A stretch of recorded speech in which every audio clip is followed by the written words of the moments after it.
Imagina-se que todo bom cristão acredita firmemente que as pessoas que fazem parte da sua comunidade sejam piedosas e honestas. Mas a Escritura nos afirma que há alguns que se introduzem entre nós e que fazem parte daqueles que não têm piedade e que comercializam a graça de Deus e que com isso também negam o verdadeiro e único Salvador. Essas pessoas, desde os tempos apostólicos, têm estado entre nós. A mensagem de hoje é sobre isso, os infiltrados. Você tem um minuto para Deus? Carta do apóstolo Judas, no versículo 3 em diante, diz assim: Amados, embora estivesse muito ansioso por lhes escrever acerca da salvação que compartilhamos, senti que era necessário escrever-lhes insistindo que batalhassem pela fé de uma vez por todas confiada aos santos, pois certos homens, cuja condenação já estava sentenciada há muito tempo, infiltraram-se dissimuladamente no meio de vocês. Estes são ímpios e transformam a graça de nosso Deus em libertinagem e negam Jesus Cristo, nosso único e soberano Senhor.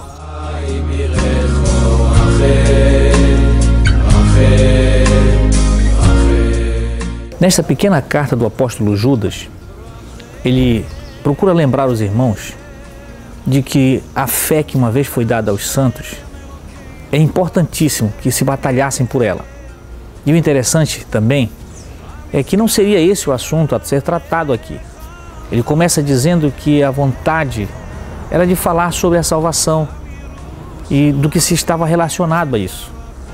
Mas devido aos acontecimentos, devido a toda a trajetória da igreja, ele teve que mudar o assunto para que os irmãos realmente batalhassem pela fé, porque muitos haviam se infiltrado, muitos haviam se introduzido no meio da igreja e havia uma corrupção interna, havia uma maneira de tentar desviar o foco da igreja, uma maneira de tentar distrair a igreja para outra forma ou outro tema que fosse. E por isso ele estava escrevendo essa importante carta dizendo que esses que se introduziram aqui há muito tempo e já a sua condenação existe, mas esses dissimuladamente, sorrateiramente entraram para comercializar a graça de Deus, para tentar fazer com que o povo seja levado a um estilo de ganância ou até mesmo tirar o foco daquilo que é o principal papel do Evangelho, da salvação.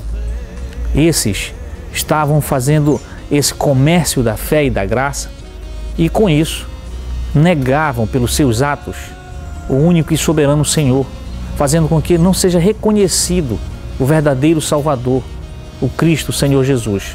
Tudo isso nos demonstra um fato interessante, que assim como nos tempos apostólicos, haviam pessoas que se introduziam em nosso meio, com todo o ar de piedade, mas com engano, com a intenção de comercializar a graça de Deus, de comercializar a fé, por causa das suas ganâncias e de apenas pelo prazer carnal. Essa mesma situação e acontecimento vem ocorrendo entre nós. Como essas pessoas são identificadas é porque aquilo que Jesus falou e ensinou aos discípulos que de graça devemos receber e de graça dar, não parece ser esse o acontecimento na nossa real situação, porque as pessoas têm também agido dessa maneira. Muitos têm se introduzido, muitos daqueles que nós imaginamos que serem pessoas por causa dos atos de milagres ou do grande poder de persuasão, mas que na verdade pelo fruto deve-se conhecer quem são. E foi exatamente assim que Jesus demonstrou para se reconhecer aqueles que estão entre nós, pelos frutos, fruto de bondade, de misericórdia, fruto de amor, fruto de alegria. Essas são as circunstâncias que norteiam todos aqueles que fazem parte dessa fé e da comunidade de fé. Por isso, para que nós não sejamos enganados, é preciso estar atento e alerta, porque muitos têm se introduzido entre nós com a vontade, com o desejo apenas de comercializar a fé, a graça de Deus, e que isso não possa acontecer, que nós possamos refutar esse acontecimento. Pelos frutos nós vamos entender que aquele que realmente é de Deus faz as coisas pelo amor, pela graça, pela bondade, pela misericórdia que receberam do Senhor Jesus. Porque o nosso coração foi cheio de amor para compartilhar o mesmo amor. Se nós recebemos da graça de Deus, vamos compartilhar da mesma graça, com toda alegria, ousadia, sem nenhuma intenção gananciosa. Por isso, é preciso estar atento a todos esses acontecimentos do nosso dia, como aconteceram nos tempos apostólicos. Também vão acontecer em nossos dias. E a minha oração é para que o Senhor Jesus possa colocar este alerta em cada coração, em cada vida, para que não seja enganado.